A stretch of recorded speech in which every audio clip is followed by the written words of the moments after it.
ধনী ছিলেন কিনা?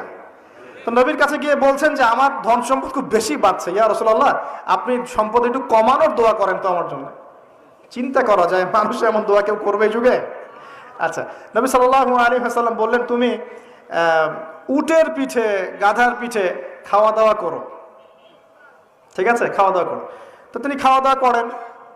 এখন কয়দিন পরে, কয়দিন বলতে কতদিন আল্লাহ ভালো জানেন, তিনি এসে বলছেন ইয়া রাসূলুল্লাহ আমার তো সম্পদ আরো আগের চেয়ে বাড়তেছে, দেখি আপনি কি দোয়া করলেন, সম্পদ আরো বাড়া শুরু করেছে এখন। তখন তিনি বলছেন যে তুমি যখন খাও তখন তোমার হাত থেকে যদি খাবার পড়ে যায় তুমি কি করো? তখন তিনি বলেছেন আমি আমার হাত থেকে খাবার যদি পড়ে যায়, একটা দানাও যদি পড়ে যায়, আমি উটের পিঠ থেকে নেমে সেই খাবারটাকে তুলে পরিষ্কার করে তারপর খাই। উসমান রাদিয়াল্লাহু আনহু এত ধনী মানুষ তিনি প্রতি বেলায় 100 মানুষকে খাওয়াতে পারেন, কোনো সমস্যা নাই।